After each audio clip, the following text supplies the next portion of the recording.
Então vamos tentar visualizar quem seria a área daquele setorzinho. O que a gente sabe aqui? Quando eu tenho uma circunferência, a variação do meu ângulo, ou eu vou falar circunferência, mas vocês podem ver como disco, para mim varrer todo o disco é uma variação de... Ops, aqui tem que parar um pouquinho antes para ela não... Bom, vocês entenderam aí, né? Então eu vou varrer o ângulo de 2π para me conseguir um círculo. E aí, para esse círculo, a área é πr2. Suponha que eu não varro o ângulo de 2π, sim o ângulo de π. Então, eu teria metade da circunferência. Então, no ângulo de π, eu teria metade da circunferência, ou seja, πr2 sobre 2.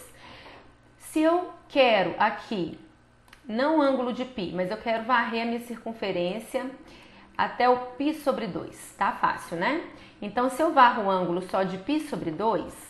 Qual que é a área que eu encontro? Vai ser πr2 sobre 4. Notem. Varrendo o ângulo de 2π, a área vai ser r2 vezes π. O ângulo de π, a área vai ser r2 sobre π sobre 2. Se eu varro o ângulo de π sobre 2, a área vai ser r2 vezes π sobre 4. Conclusão. Se eu varro uma variação de ângulo de alfa, então se eu estou num alfa qualquer aqui, se esse ângulo for alfa, qual que é essa área?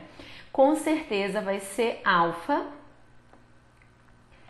R2 sobre 2. Bom, ainda não é a figurinha que eu estou procurando, né? Que me dá aquele diferencial que envolve delta θ e delta R. O que vai acontecer aqui agora?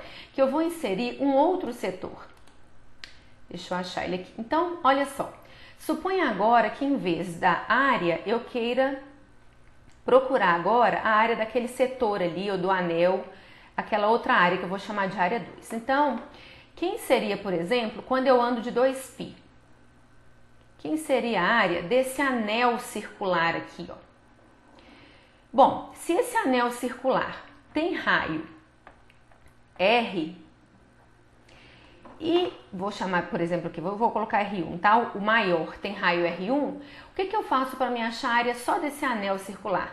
É só eu subtrair da área do anel todo, da área do disco todo, essa área desse disco menor aqui. Se ele tiver, por exemplo, raio R2, quem que vai ser então a área do anel? Vai ser a área do disco grande, que é π R1 ao quadrado, aqui, esse 2 aqui tá errado, tá bom? R2 aqui, menos a área do disco pequeno, que é π R2 ao quadrado. Ou seja, a área daquele anel circular vai ser π que multiplica R1 ao quadrado menos R2 ao quadrado. Então, seria a área do anel todo, né, relacionado a 2π. Quem seria a área do anel se eu varrer somente o ângulo de π? Então, se eu vier, por exemplo, só até aqui. O que eu tenho? Todo o disco, o semicírculo, né, maior, ele vai ter área π R1 ao quadrado sobre 2.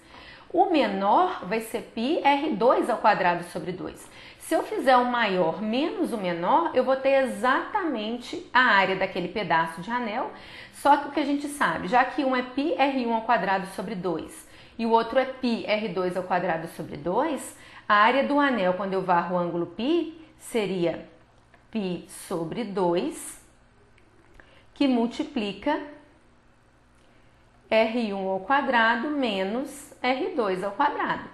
Então, se eu varro o ângulo alfa, quem seria a área do anel? E aí esse anelzinho, esse pedacinho de anel, ó, vai formar exatamente a figurinha que a gente quer. Se eu analisar somente esse pedacinho aqui, ó, eu vou ter a figura bem parecida com aquele anelzinho que a gente...